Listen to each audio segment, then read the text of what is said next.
Sastra channel நேயர்களுக்கு நமஸ்காரம். நேயர்கள் அனைவருக்கும் இனிய தீபாவளி திருநாள் நல்வாழ்த்துக்கள். என்ன நேயர்களே, கங்கா ஸ்நானமாச்சா? சரி, சந்தோஷம்.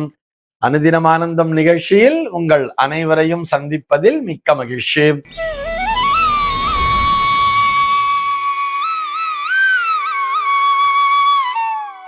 இன்று 20/10/2025 இந்த நாள் குறித்து பஞ்சாங்கம் என்ன சொல்றதுன்னு பார்க்கலாம் வாங்கோ. இன்றைய தினம் விஸ்வாவசு வருடம் ஐப்பசி மாதம் 3ஆம் தேதி திங்கட்கிழமை. திதி பார்த்தோம்னா தேய்பிரை சதுர்த்தசி திதி மதியம் 3:45 வரைக்கும் இருக்கு. அதனைத் தொடர்ந்து அமாவாசை திதியானது வந்து விடுகிறது. நட்சத்திரம் பார்த்தோம்னா இன்னைக்கு ஹஸ்தம் நட்சத்திரம் இரவு 8:14 வரைக்கும் இருக்கு. அதனைத் தொடர்ந்து சித்திரை நட்சத்திரம் என்பதும் வந்து விடுகிறது. இந்த நாள் முழுவதுமே ஒரு சித்தயோகம் கூடிய நாளாக அமைந்திருக்கிறது.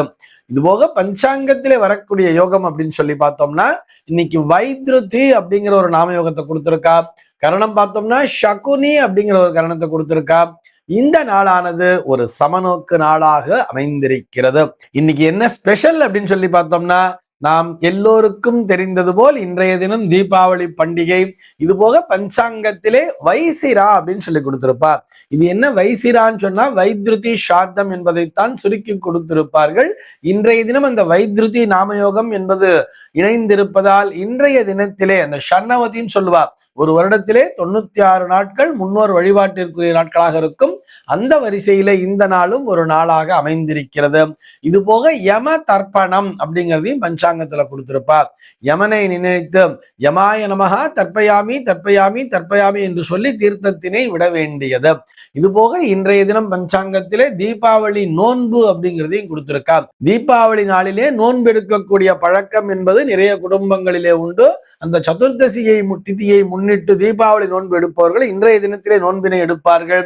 நாளைய தினம் அமாவாசை நாளிலே நோன்பு எடுப்பவர்களும் இருக்கிறார்கள். சென்னையை பொறுத்தவரை இன்றைய தினத்தினுடைய சூரிய உதயம் என்பது காலை 6:03 சூரிய அஸ்தமனம் என்பது மாலை 5:43 சந்திர அஸ்தமனம் என்பது மாலை 5:05 சந்திர உதயம் என்பது நாளைய தினம் அதிகாலை 5:40 சம்பவிக்கிறது. பிரம்ம முகூர்த்தம் பார்த்தோம்னா நாளைய தினம் அதிகாலை 4:25 முதல் காலை 6:03 வரையில் நீடித்திருக்கிறது. சென்னையை பொறுத்தவரை இன்றைய தினத்தினுடைய ராகு காலம் என்பது காலை 7:31 முதல் 8:58 வரையிலும், யமகண்டம் என்பது பகல் 10:26 முதல் 11:53 வரையிலும், குளிகை காலம் என்பது மதியம் 1:21 முதல் 2:48 வரையிலும் சம்பவிக்கிறது. தினாந்தம் பார்த்தோம்னா இன்றைய தினம் இரவு 1:26 கொடுத்திருக்கா. சூலம் பார்த்தோம்னா இன்றைக்கு கிழக்கே சூலம் பகல் 9:10 வரையில் அந்த சூல தோஷம் என்பது உண்டு. அதற்குரிய பரிகாரமாக தயிர் அருந்திவிட்டு கிழக்கு திசையை நோக்கி பயணிக்கலாம் அப்படிங்கிறதையும் சொல்லி இருக்கா. இன்றைய தினத்தினுடைய ஆன்மீக தகவலாக நம்ம என்ன பார்க்க போறோம் அப்படின்னு சொன்னா, பல நேயர்கள் தொடர்ந்து ஒரு சந்தேகத்தினை கேட்டுக்கொண்டே இருக்கிறார்கள். நல்ல நாளும் அதுவுமா முன்னோர் வழிபாட்டினை செய்ய சொல்றீங்களே சார் அப்படிங்கிற மாதிரி. அதாவது இந்த நேயர்கள்லாம் எப்போ கேட்டா அப்படின்னு சொல்லி பார்த்தோம்னா, இந்த கோகுலாஷ்டமி நாள் அன்றைக்கு பார்த்தோம்னா அன்றைய தினம் ஒரு மன்வாதி சார்த்தம் சூரிய சாவர்ணி மன்வாதி அப்படிங்கிறத சொல்லி இருப்போம். அன்றைய தினம் முன்னோர் வழிபாட்டினை மேற்கொள்ள வேண்டும் சொல்லியிருந்தோம். அதே மாதிரி ஒரு சரஸ்வதி பூஜை நாள் அப்படின்னு வரும்பொழுது கூட, சார் அன்னைக்கு தான் வீட்டுல எல்லா விதமான ஒரு ஃபங்க்ஷன்லாம் பண்றோம், எல்லாத்தையும் சுத்தம் பண்ணிட்டு அழகா நம்ம புஸ்தகங்கள்லாம் வச்சு வழிபடுறோம். அன்றைய தினத்திலும் பார்த்தா ஒரு சாத்தம் பண்ணணும், முன்னோர் வழிபாட்டினை மேற்கொள்ளணும்னு சொல்றேளே. இப்படி பண்டிகை நாட்களிலே முன்னோர் வழிபாட்டினை செய்யலாமா சார் அப்படின்னு சொல்லிட்டு நிறைய நேயர்கள் தொலைபேசியின் வாயிலாகவும் சரி நம்ம மெயிலையும் நிறைய பேர் போட்டுட்டே இருக்கா.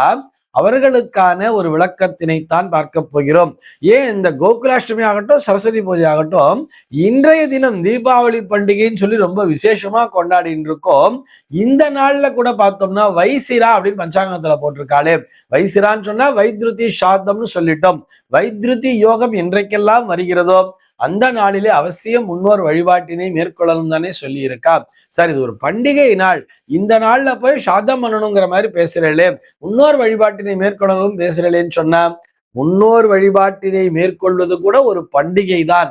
இதையும் நாம் நன்றாக மனதிலே நிலை நிறுத்த வேண்டும். நிறைய பேர் எப்படி தெரியுமா நினைச்சுக்கிறார், முன்னோர் வழிபாடு அப்படின்னு சொன்னாலே, சாத்தம்னு சொன்னாலே அது ஏதோ ஒரு அமங்கலமான வார்த்தை போல, அப்படியே சிவசிவாங்கிற மாதிரி காதை பொத்திக்கிற மாதிரி எல்லாம் நிறைய பேர் பிஹேவ் பண்றார். இது முற்றிலும் தவறான ஒரு கருத்து. இந்த கருத்தினை உங்களுடைய மனதில் இருந்து நல்ல ரப்பர் வச்சு அழிச்சிடுங்கோ.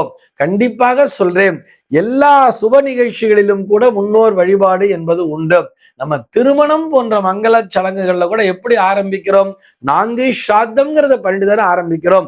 நாந்தி சாத்தம் அப்படிங்கிறத பண்றோம்.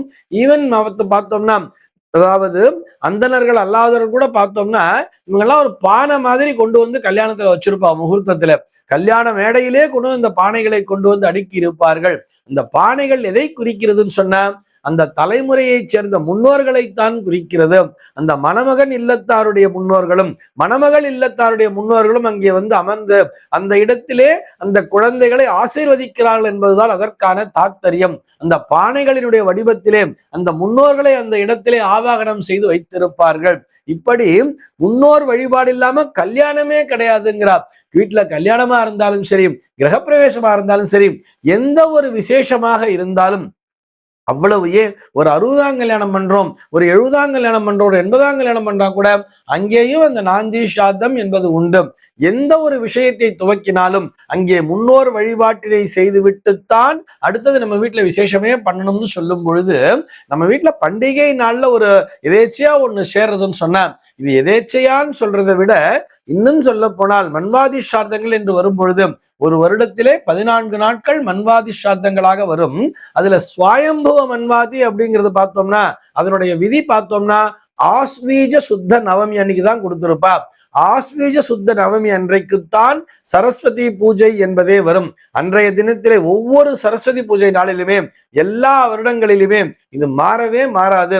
கான்ஸ்டன்டா சரஸ்வதி பூஜை நாள் அன்னைக்கு ஒரு முன்னோர் வழிபாடுங்கிறது வரத்தான் செய்யும்.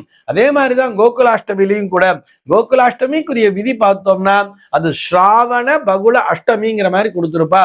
ஸ்ராவண பகுல அஷ்டமி நாளன்று சூரிய சாவர்ணி மன்வாதி அப்படிங்கிற அந்த சார்த்தமானது கண்டிப்பாக வரத்தான் செய்யும்.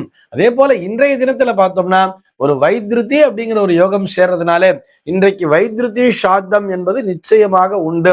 அந்த ஷண்ணவதிங்கிற ஒரு ரூலை யார் யார் ஃபாலோ பண்ணிட்டு இருக்காளோ அவ இன்றைய தேதியில் அவசியம் சாத்தத்தினை செய்ய வேண்டியது.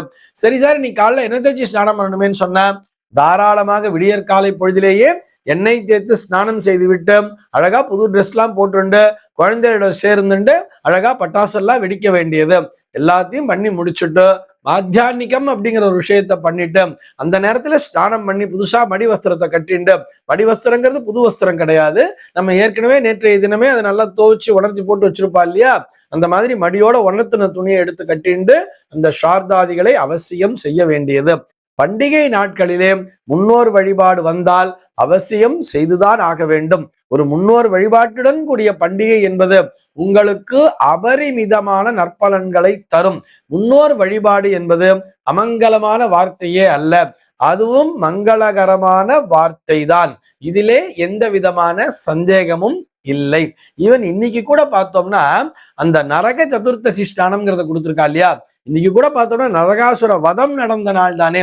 நரகாசுர வதம் நிகழ்ந்த நாள் அன்றைக்கு நாம் ஒரு பண்டிகையாக கொண்டாடி கொண்டிருக்கிறோம் அல்லவா, அதையும் நாம் நினைவிலே கொள்ள வேண்டியது. இந்த தகவலோடு இன்றைய தினம் நான் உங்களிடமிருந்து விடைபெறுகிறேன். மீண்டும் உங்கள் அனைவரையும் நாளைய தினம் ஒரு புதிய தகவலோடு சந்திக்கிறேன். அன்பர்கள் அனைவருக்கும் அனுதினமும் ஆனந்தமாய் அமைய பிரார்த்திக்கிறேன்.